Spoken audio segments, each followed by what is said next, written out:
Well, that was quite disastrous, wasn't it? So disastrous that it was actually sort of inspiring. The defensive performance was so bad that it made the gap between the players on the field and us fans actually not feel that wide. I think maybe a lot of people are now thinking that if they just get back into shape, maybe they can still become professional footballers. Obviously, I'm exaggerating, but it feels like after a game like that, we needed some comedic relief before actually discussing the game. So, as a reminder, my name is Kevin. I'm here with my co-host Luis, and together we're the Quakesaholics. Today, we're going to be going over the 5-1 loss that the Quakes suffered at New York City FC. We're going to give our thoughts on the game, and then we're going to try something new today in actually checking out some of the reactions that we've seen on Reddit, on Instagram, in the comments. We're going to react to those reactions, if that makes sense. But yeah, let's start off with the game. Yes, the NYSC game definitely was ugly. I think let's start off with the starting 11. Notably, Gressa wasn't starting. I thought that Luchi went out and wanted to play progressively. He had Nico in there, players that could retain the ball and play offensively. Another notable point about our starting 11 was the fact that our fullbacks were out. In case anybody was wondering, Victor Costa and Carlos Acapo were out because of yellow card accumulation. I think the first half wasn't too eventful. I thought that it was pretty back and forth. It was kind of a stalemate for a bit. Is that the impression that you got? Yeah, definitely. And if you're looking at this chart and confused why Beeson's on the right, I saw the lineups across various websites were definitely wrong. Palmieri was on the right and Beeson was on the left. But yeah, I agree. I think the first half was very balanced. And then Daniel Munie also had to come in 35th minute to come in for Bruno Wilson, who suffered an injury. Going into this game, I actually thought it would be a pretty difficult game, but I had hoped that we would tie, maybe even win. But I definitely thought that getting points out of this game was realistic. And that's mainly based off of how we've been playing in the recent games. My perception of NYCFC in Coachella during the preseason. I was worried when Munie came on, just because you look at the back line and three of the four starters weren't there. And with how many goals we've been giving up this season, it felt like that would be a predicament. But I was actually pleasantly surprised at the end of the first half. I thought Munie actually played really well. And even at the end of the game, I still think that Munie was the best defender on our team. But yeah, the first half and the second half were quite different experiences. Yeah, it was unfortunate to have Bruno Wilson come off due to an injury. And yeah, when Muni came on, I thought that he was playing pretty well. And I agree with you, actually. He did have a few individual errors, maybe that we will probably get into later on in the game. But I think overall, Muni was the best defender. Despite being the best defender, we still lost 5-1, and that isn't Muni's fault. That's a collective failure. Yeah, the first goal was kind of an error. I think it was a unforced error on our part. That was, I believe, Daniel Mooney could have done better there. He tries to kick it out for a corner kick when he could have controlled that or booted it up forward. Tries to kick it out. Rodriguez controls it and then has a very lackadaisical pass out. Doesn't actually go out for a throw in, and then they retain possession. And Paul Marie is called out, and it's just a very quick play that they have. And I think the Earthquakes were just kind of all over the place defensively in their own penalty box. If there was a reason to pin on that goal, it's just because we can't clear the ball out. And it was frustrating when the second goal came in because I also felt like it was just another moment of not being able to fully clear the ball out. That one even more so. You see Beeson trying to clear it out. It kind of gets stuck under his foot. It doesn't cleared. I think Nico was also trying to clear it out as well. And yeah, it's just I feel like these kind of errors are things that we've seen throughout the season where the Earthquakes just can't seem to clear the ball out.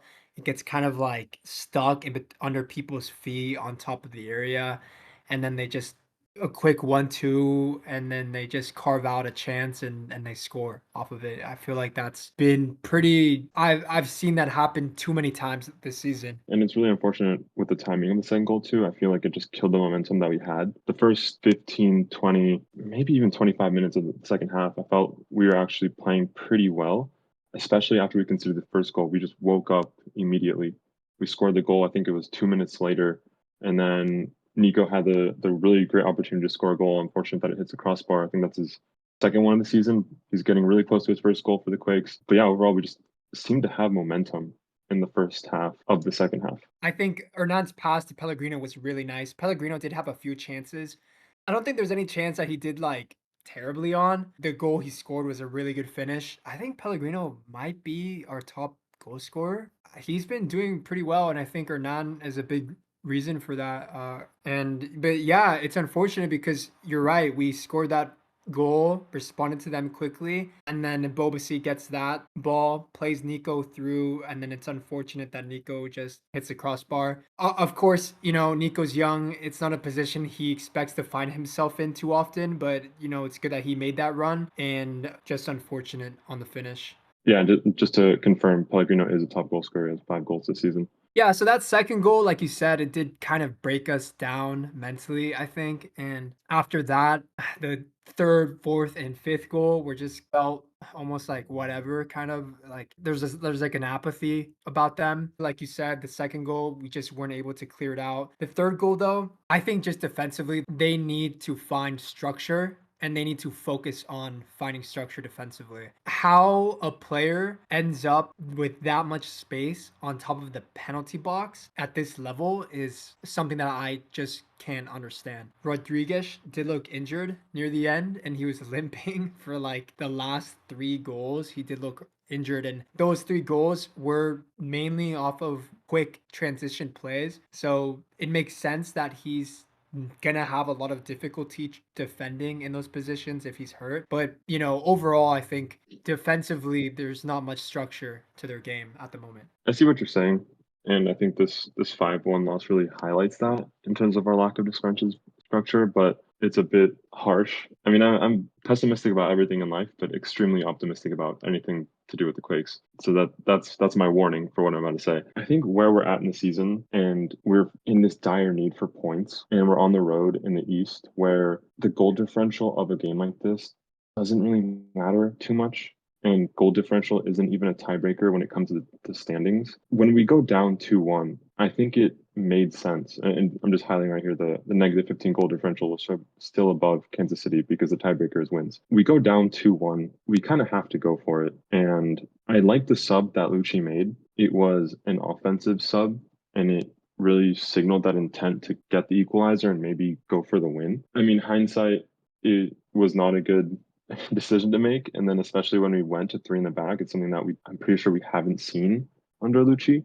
So I liked what I saw in terms of going for it, but I really think we paid the price in trying that new system of 3 in the back. I think it was Rodriguez in the middle, and then Munie was on the right side, and then Beeson on the left. And Munie was still pushing up high. And so it left a lot of space in the back. And just like you're saying, Rodriguez was limping. It just created this huge space for the opposition. And I think we were just making lazy passes. I think it was the fourth goal where it was a I would call a lazy pass back to Yueill. It was just too hard for him to control.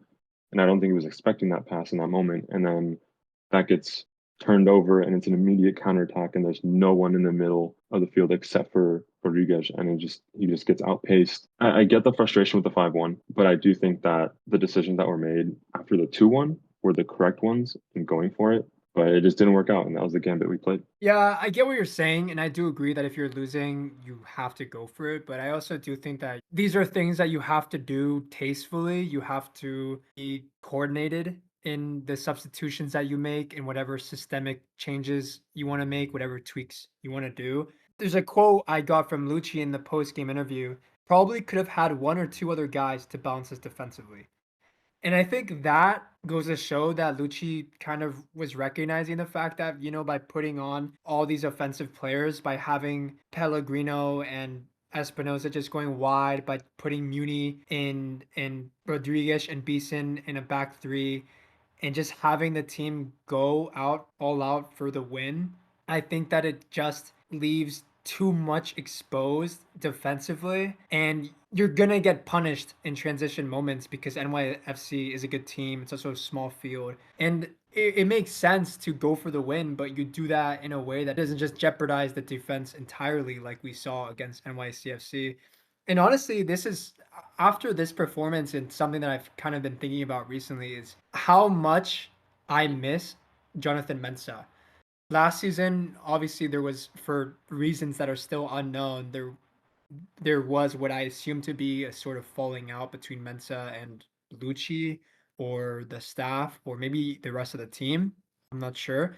But what I think made the Earthquakes solid defensively last season was having Mensah, someone who's experienced, someone who's won titles in this division, being able to guide the other defenders, more specifically his center back pairing, and to just have that ease and that experience in the back line, someone who knows where to position themselves. And I think that's a type of player that the Earthquakes really need. I don't think Rodriguez has the experience enough yet to be that guy to lead everyone else positionally. And I don't know if we really have any defensive leaders in this squad at the moment. Yeah, and with what Luchi said about reinforcing the back line, what was the context for that? Was that after the third goal, fourth goal? When I think it was in response to a question about how he felt about us conceding as many goals as we did. And he did mention how he was going for the game and how, and I agree that going for the game was the right thing to do, but there's a way that you do it that's calculated. And that's kind of what I'm getting at is his intentions are correct to go for the game, but you can't just put on as many attackers and just expect them to force a chance and to score. I mean, sometimes that happens, but I think that it's just way too risky and it leaves you exposed at the back, especially, if Rodriguez is injured and Daniel Munie and Beeson aren't your starting defenders. You're just leaving too much at the back, and it doesn't really matter if you're gonna create chances if you just every time, because NYSC are gonna get the ball and they're gonna be able to get on their chance, and if they're making a goal off of every chance, then it doesn't really matter. and I get that for the fourth and fifth goal, but these goals were kind of like an avalanche where once it was triggered per se by the third goal, I think the rest of it was sort of inevitable. So reflecting on the game, I just don't know what Luchi could have done better. Like yes, you can say yeah, reinforce the back line, but with who? Like the Well, backup defenders are already in the game, and if like imagine if we were 3-1 down and then we see Espinosa and Pellegrino actually go to the wing back position like he said he was trying to do. Like if we saw five in the back being 3-1 down, everyone would be commenting, "Oh, all we do is park the bus. Like why is this team so defensive, this and that." So it's kind of like damned if you do, damned if you don't. to be quite honest with you, and I think for reasons that we will get into later in this episode, what people think publicly should be zero concern to you. I think that if you know what you're doing and if you know tactically what works and what doesn't, soccer is a very complicated sport. And I think that sometimes what you see and what might kind of how things appear to be on the surface, I don't think always indicate. I think that when people say things, it's very emotional. But with that being said, I do think that it's true that when you're losing, you have to go for a win.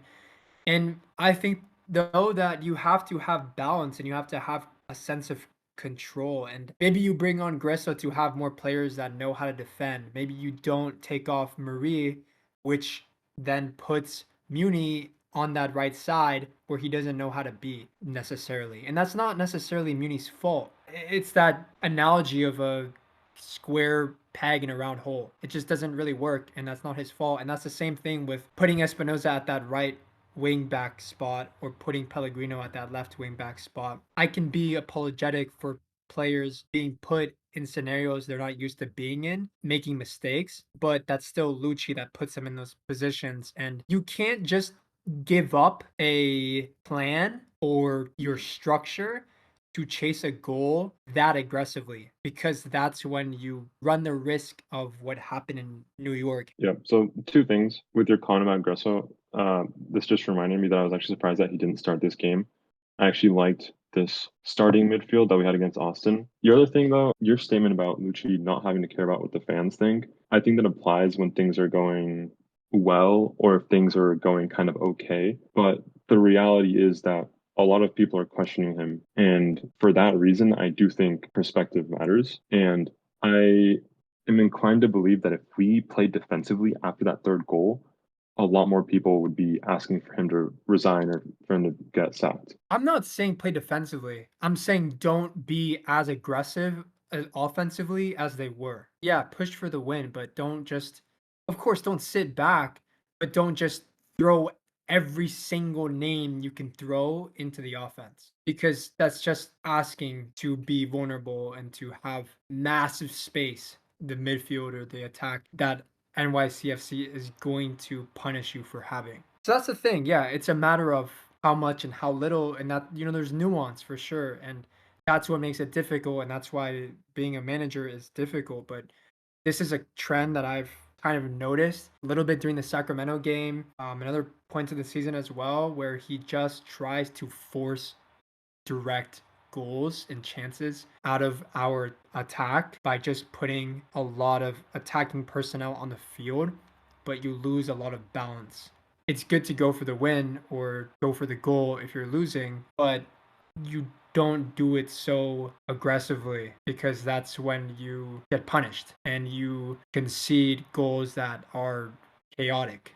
I guess where I'll agree to disagree is that if this was the start of the season or earlier in the season, I would agree with that mentality. But I'm kind of seeing all these games as finals. Losing doesn't matter. Like we have to win. And Right, to but if me, like losing 2-1, 3-1, or 5-1, if it was even like 6-1, 7-1, like yeah, that feels terrible.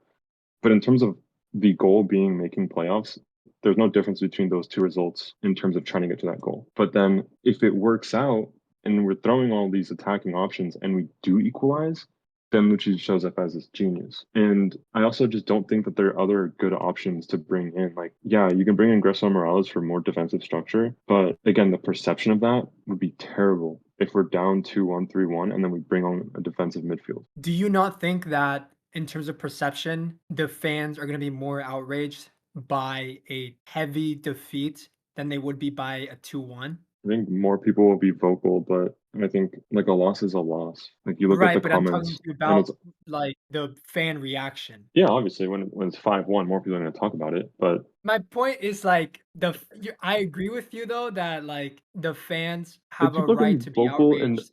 like even when we tie, people are like, "Oh, Fisher out." Those people that are going to be extreme like that, they're going to be extreme under any circumstance that isn't a win. Right, which is why I'm saying, like, if you summon Morales and not Preston Judd and people get pissed, then who cares? Because people are just perpetually gonna find a way to be mad. And again, But then I'm saying this but then because if they're going to be mad, if they're going to be mad regardless, you might as well go for the win, which is what he did.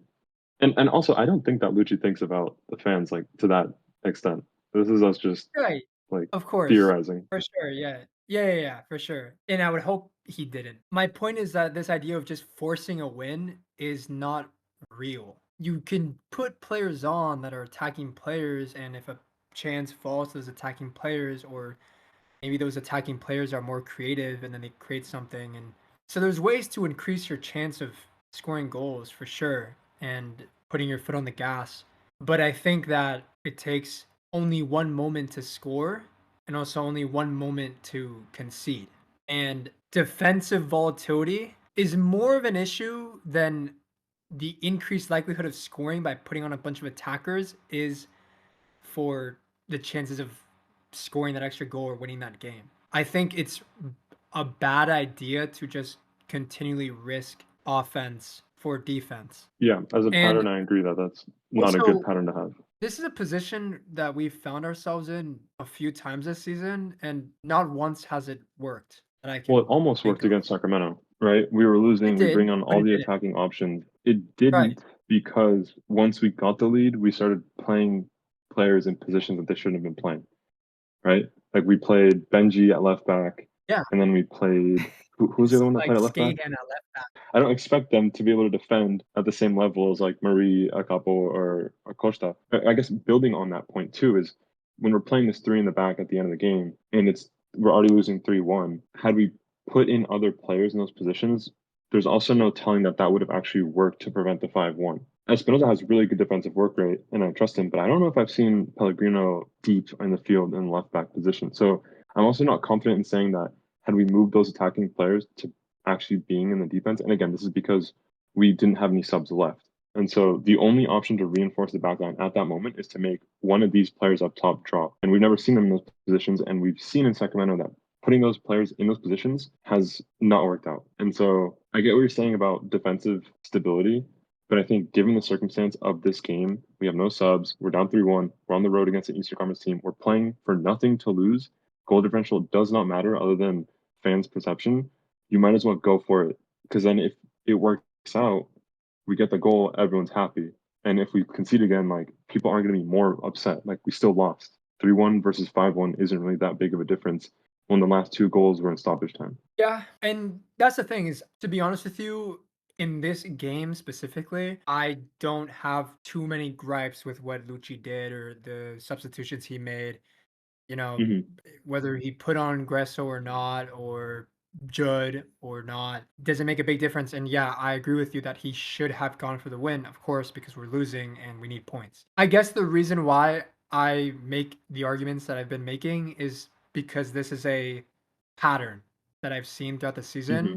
where I just feel like we are exposed. I mean, it's not even a feeling, it's fact. We are on track to have the worst MLS goals against record in history. So it is true that we are leaking way too many goals. And I'm sure Luchi knows Hmm. that.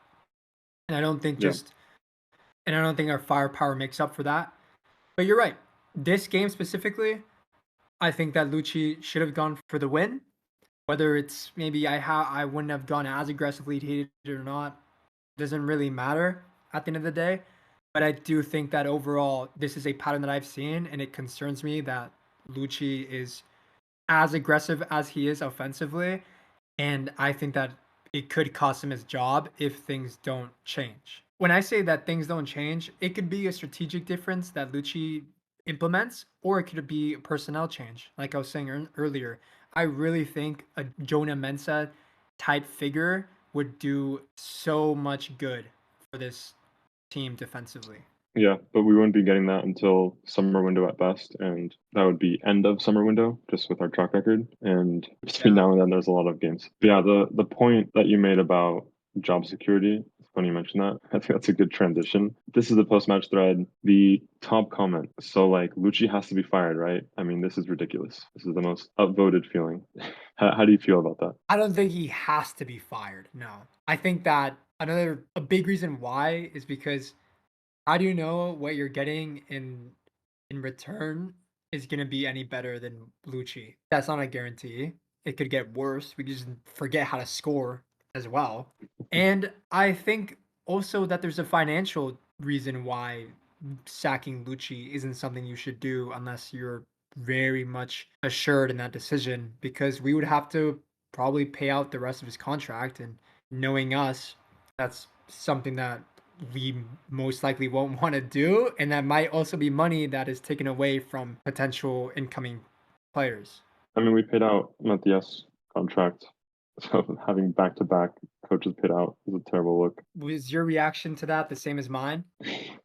Basically, yeah, I don't think firing Luchi is. I don't think it should be on the table. Not yet. Yeah, not yet. Not yet. Especially like with Hernan just having arrived, like to make a coaching change that quickly into him being That's here is true.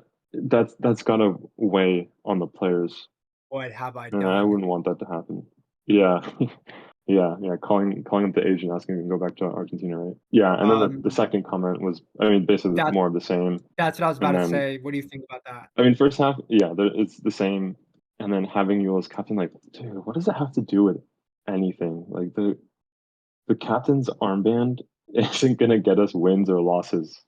It's just who talks to the referees, and that's yeah. We'll just leave it at that. Next comment, Like, what do they want Yarbrough him to do? trash. Like, just save the goal? I don't know. Like, pull Suarez? Like, what is a captain? What is the captain's move there? I don't Yeah. understand what they want him to do. Next one, Yarbrough trash, Beeson trash, Yueill trash. How well articulated. I mean, grammatically, it's probably correct. And that's about Yeah. all the credit I'll give to that. I mean, okay, Also, for starters, Yarbrough is playing behind a defensive line that only has one starter, and that starter is limping at the end of the game when we're conceding most of the goals. That's not his fault. Beeson is yeah, being played out of position, and he didn't even play that bad until the very end.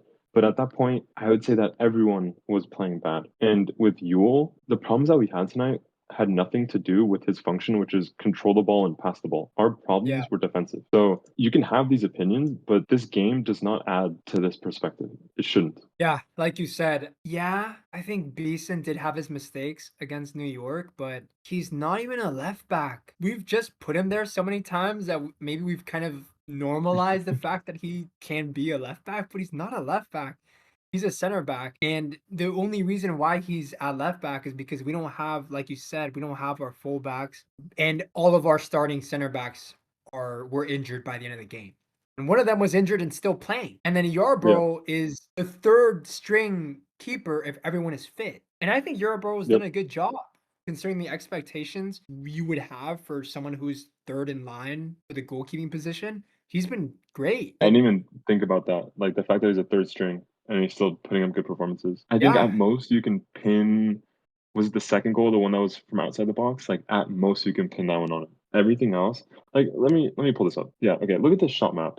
Look how many shots we're allowing from inside the box. Let me zoom in on this. This is not Yarbrough's fault. That is a defensive failure. Anyways, okay, next comment. I'm gonna read the part that's specific. Our team is ass, and it's sad hearing the commentators try to do everything but call it what it is. I do believe we're unlucky, but also a lot of our damage is self-inflicted. Our damage being self-inflicted in this game, I think it was the fourth goal that it was the bad back pass to Yueill. That was definitely self-inflicted. And then the first two goals were that we just couldn't clear the balls. So I do think that there's weight to this. And I do think the players sometimes do make mistakes that cost us either our momentum or the game. yeah, I And then they agree. went on to say, yeah, and then they went on to say, I'm looking at the coach now. Unfortunately, this team of players is good and need guidance. We don't have a leader on the field.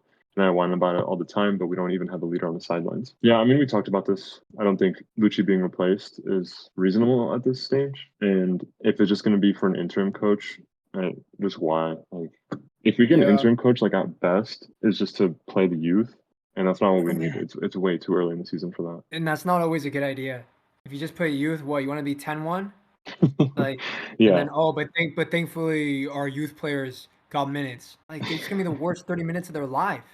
You don't just throw them on. Oh, and that does Yeah, remind me of a point I wanted to make about Munie is that we had that hypothesis in the Sacramento game of when you put those young players all together, they're not going to play well because they need the leadership.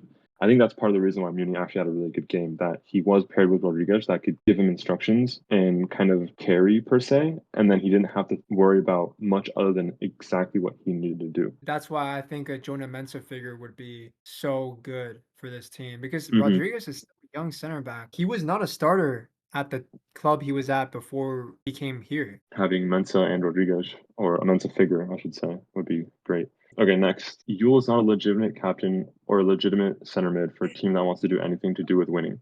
The usual crowd can come say otherwise now. That's our cue. We're the usual crowd. What are you on Which is, about? What do you want him to do? I don't understand. Like, he does his job. Passing sideways is part of the job description. Passing back is part of the job description. It's like, oh, if they're not going forward, then it's a waste of time. These must be the guys that I play pickup with on the weekends. Like, just shoot it from 30 yards or just long ball to some guy that you know can't bring it down and just say, and then just put your thumbs up because at least he made the run or something. It's just clueless. It's a clueless comment. Look at the yeah, statistics. He's a good passer. He's a great passer, actually. He's not even good. He's great. In this league, he's a great passer. There's a well, reason why he starts. What? So everyone else is just like the past managers that have started him. When he got a call up to the national team, they're all just clueless. And you see something that has been so obvious for the past 5 years because you're some Pep Guardiola disciple or something. I don't understand. pulling up the FVRF, progressive passes, he's ranked in the 87th percentile compared to other midfielders within leagues that are similar to MLS. The average is 5.21. He's literally an above average player when it comes to his function, which is passing the ball. And he has a nearly 90% pass completion percentage. At the same time, everyone is talking about Tony Cruz of having what was like 92, 93%. Like this isn't even that far off. And then Cruz gets all the praise, but then or I mean, we don't, but then so many fans are hating on Jackson Yueill just out of pocket. He has nothing to do with the defensive failure. He is such a stereotypical scapegoat. That's what he is. He's just a Yep. scapegoat, but it's Hmm. so unfounded. And especially since Luchi has come in, I think Luchi has done wonders for Yueill's career and to get the most out of Jackson Yueill on the ball, which is what he's meant to Yeah, do. agreed. I skipped some of these comments. They're a little bit off topic. Next one. No help to NYCFC from the officials. No controversial calls. No close plays that stop the momentum or cost us the game. We just suck. I think it's pretty obvious that if you only have one of your starters in the back line, something like this can happen, especially when they're injured. Anything else you want to add, or Yeah, no, yeah? not much to add. I agree with, well, I agree with you. I disagree with them that, yeah, we are to the bones of our defensive roster. I think last one from Reddit. This one's on me, guys. I turned it on at 1-1 in the 77th minute. And the next thing I know, it's 5-1. My bad. Should have completely forgotten to watch. I love the superstitions with this one. That's why I want to highlight it. Yes, it is entirely Funk Thought's fault. Everyone go downvote this into oblivion. I'm just kidding. Yeah, we need to sack him. Get him out of here. Revoke his season tickets. We'll win the cup. How dare he? Or their season tickets. I don't know. Yeah, I actually hadn't read the Relatively. post match thread until we got on, but this one I did read right after the game. Some of these are funny. Top comment. All my homies hate John Fisher. Same. Anti-Fisher Club. I can always count on the Quakes to ruin my day. Thank you, San Jose Earthquakes. I don't know, man. I enjoy it. I like watching the games, Okay. even when we lose. Two Must be Quakesaholics. new. He must be new. Must be new, yeah. Yeah, they must be Yeah, at this new. point in the season. Our 50th year has been painful. It really hurts. Fisher sell the teams. Dude, it's the white kit. I'm telling you. We have not had Yeah, we need to sell the any good kid. luck. We need to dye the kid blue Yeah. or something. Just dye it all red. Don't sell the teams, just sell the kids. Sell the Just send them kids. to LA. I think LA needs their retro kits next season. That'll work, right? We look too much like New England. That's the problem. Trying to play like them. I actually like this kit when it first came out because it looks like Huracan's kit, which is where Espinosa started his career. And I was like, okay, that's going to give good vibes. But oh my, was I wrong? Maybe. Oh, I mean, he's maybe. been playing well. He's been playing very well. Yeah, But that's the that's thing. to be expected. Next comment. Beeson was at fault for the second, third, and fifth goal. I'm sure he's a good guy, but he's unplayable at this point. And then they go on to say Yueill should no longer be starting since his return. We regress back to our old form and just can't get back to winning. I don't know what it is about his game, but it does not translate to winning soccer. Something about the way he plays doesn't emulate to being a floor general where he owns the midfield. What do you want him to be? Yaya Torre? Like, what do you want from him? I love how every time we see a Yueill comment, if your reaction just gets one upped, you get more and more frustrated.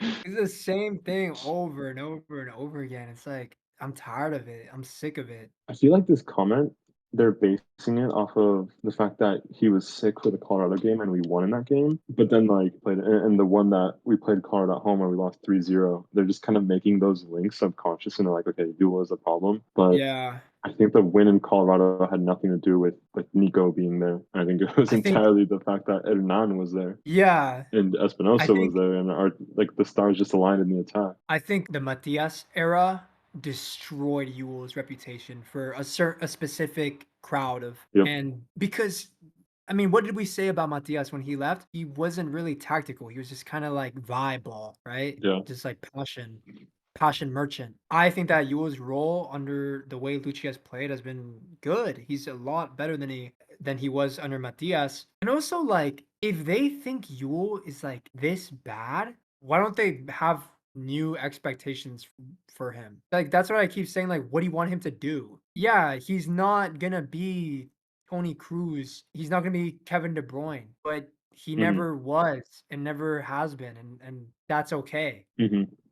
He's still a starter. He's still good enough to start for us, and still good enough to be. He's a playoff level player easily. You know what I was thinking too? It's a bit unrelated, but with this 5-1 result, I would love to see another, like a top tier side in MLS play a game with only one of their starting defenders. I don't Yeah. think teams would do much better. The way that MLS teams are structured, a lot of the money and the talent is poured into the attacking side, but the defending Yes. is usually not up to par. Like you can look at Miami. We watched the Miami game over the weekend, and their defending was so bad. But the reason we don't talk about it is because they have Messi that just carries every game, so we don't have to talk about the defense. Like if you took out LAFC's or the Galaxy's 3 out of their 4 starting defenders, we easily beat them, easy. Yeah. And it'd probably look like a scoreline like this too. Another thing too that I noticed was look at this Austin FC fan account Yeah, doing the what emoji is that? I can't even see. that's Is it like a the laughing just a emoji? joy emoji, like the crying Go laughing. look at the score line of their last game. Pull that up for the fans, for the viewers. This guy is such a clown. But There's a yeah, the pen. comments were you lost 5-1 Pro too. ref. Was it even a pen? I don't know. I don't buy it. Yeah, 5-1. Look and that was familiar? also Yeah, that was also on the road for them. Yeah, so that guy's just a clown. Okay, I think Yeah. some of these are starting to get repetitive, so I think we could kind of end on this one just to close out. Honestly, I don't think it's so much the team. I put blame on the coach. Luchi has got to go. He doesn't know how to turn this ship around. That comment is what I've been seeing the most, and I just want to finish on saying like I would rather go for the wins and have this be the other side of the coin and the potential downside than like settle for a 2-1 loss or a 3-1 loss. Just go for it. And I know what you're going to say about the balance. And I think if we had our starting defenders, it would be a lot different. Like if we're losing games 2-1, 3-1, whatever, but we have all the starters, then I would say, yeah, bring on the attacking options. And I think if we had all of the personnel healthy with the strategy that Luchi applied, I think I would be happy seeing that for the rest of the season, even if these are the results. If Luchi is to continue playing the way he's going to continue, they need a experienced center back to just kind of do the on-field defensive guidance for Luchi in the moment. But either way, I don't think that it's bad enough yet to sack Luchi. I do think that we should give him some more time, mainly because he is good going forward. And if you don't have a viable upgrade on him, then what's the point in sacking him? It's just short termism. The only way I see that making sense is if we're sure that we want someone like Ian Russell to be the replacement, the long-term replacement. I agree. At least on the bright side, now we get a bye week. The next game is June 15th against Cincinnati at home, which is going to be definitely a difficult game, but we have time to rest. I think the players definitely needed rest to get healthy. Really hoping that the injuries that Rodriguez and Bruno Wilson had aren't long term. I hope they can come back for that game. We'll have our fullbacks for that game. So yeah, defense should be better next time, and we'll see what happens. Yeah, I agree. It'll be at home. It'll be difficult, but anything can happen. We can win. Also, I know that there is going to be an international break coming up. I don't know if it's going to overlap with that game, but if it does, maybe Cincinnati will have some players out for international duty. And another thing too that I wanted to highlight is, like we mentioned on our last video, this will be a good opportunity to see Lucho Acosta and Hernan on the same pitch and see, Hmm. an established 10 versus a player who is doing well coming into this league strong, and kind of seeing maybe the difference in play styles. Lucho Acosta has a few years on him, and I think it would be a good comparison. So yeah, that's all we had for this video. Thanks everyone for watching. If you strongly disagree, leave us some comments. I will respond. And if Likewise, you you better have ball knowledge. If you didn't have ball knowledge before, you do now. At least you got someone to work with. Yeah, thanks for listening. Hope you had fun like we did reading some of these comments. Next game, we're hopeful we will get the win, and we'll see you there.